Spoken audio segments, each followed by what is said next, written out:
Olá, alunos do curso de Eletrotécnica, eu sou a instrutora Melissa Vasconcelos e hoje eu vou trazer uma aula específica para vocês de Eletrotécnica, proteção contra incêndio.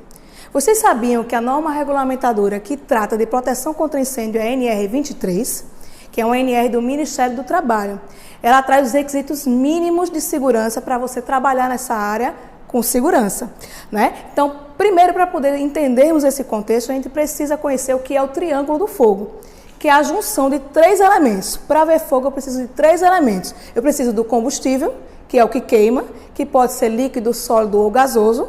Por exemplo, sólido, combustível sólido, graxa. Combustível gasoso, por exemplo, nós temos o acetileno, o GLP, que é o gás liquefeito de petróleo.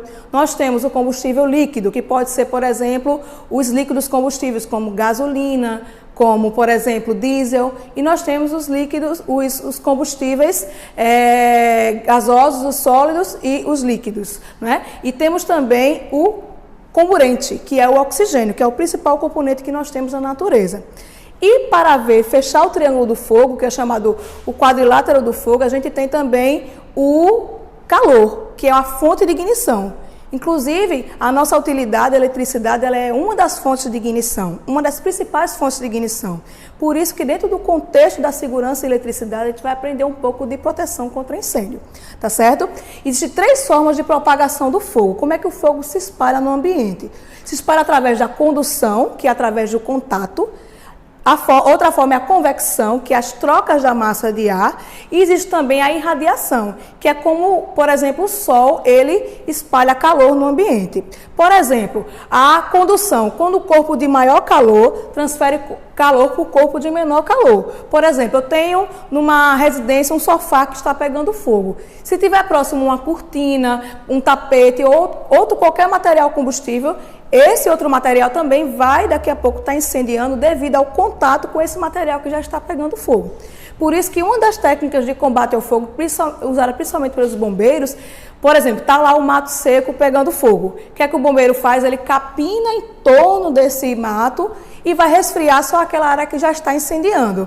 Com isso, ele não faz com que o fogo se alastre, se espalhe, se propague. Por quê? Porque eu não tenho mais combustível para queimar naquele perímetro de atuação do fogo. É uma das formas de combate ao fogo, né? Então, essa é a condução. A convecção, por exemplo, por que um ar-condicionado é instalado na parte superior de um ambiente? Por quê? Porque o ar frio, que é mais pesado, ele desce, e o ar quente, que é mais leve, ele sobe. Então, com isso, eu tenho a troca da massa de ar. O ar frio desce e o ar quente sobe. Por isso que no incêndio eu nunca devo subir e sempre descer, né? Então, e sempre utilizando as escadas de emergência, nunca elevadores ou outros dispositivos, tá certo? Então, no incêndio, a melhor forma de a gente sair desse incêndio é não entrar em pânico, primeiramente, e rastejar. Andar o mais próximo do chão possível, porque eu vou ter ar frio. E o ar quente vai estar na parte mais superior. Tá certo? Então, a terceira forma de propagação do fogo é a irradiação, que é como o sol, por exemplo, nos queima, nos bronzeia. É através das ondas de calor. Então, o fogo também se espalha dessa forma. Tendo em vista as três formas de propagação do fogo, eu tenho as três formas de combate desse fogo, que a primeira delas é o resfriamento.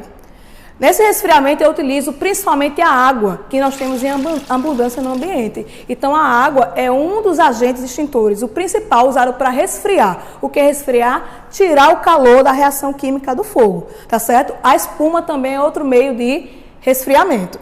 A segunda forma é o abafamento.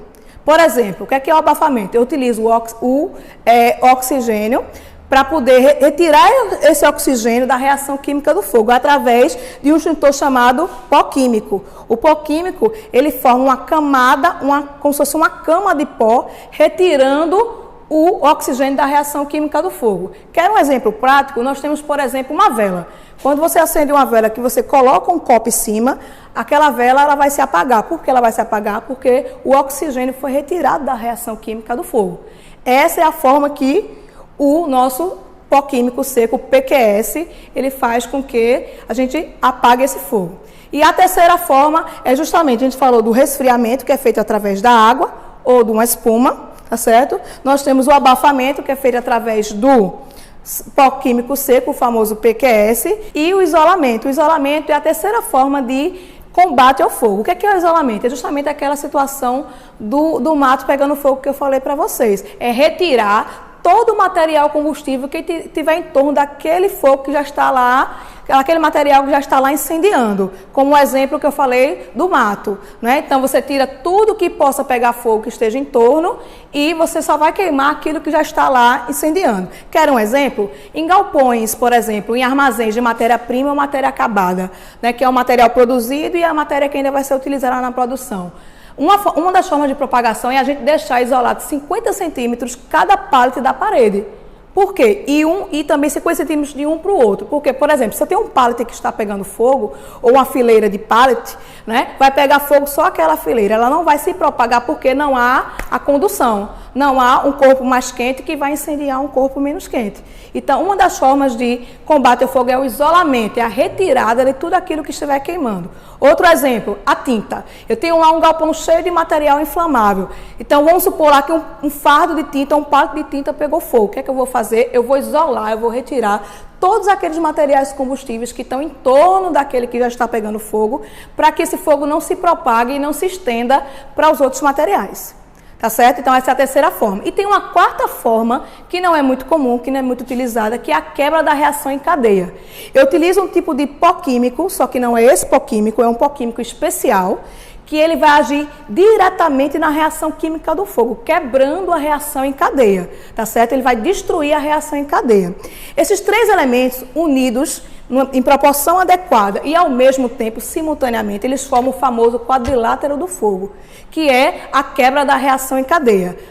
Lembrem-se, para poder haver fogo, eu preciso de três elementos: combustível, comburente e calor, unidos de forma proporcional e ao mesmo tempo. Se eu retiro um dos três elementos da reação química do fogo, eu não vou ter fogo. E aí você vai ter o controle desse fogo, ok?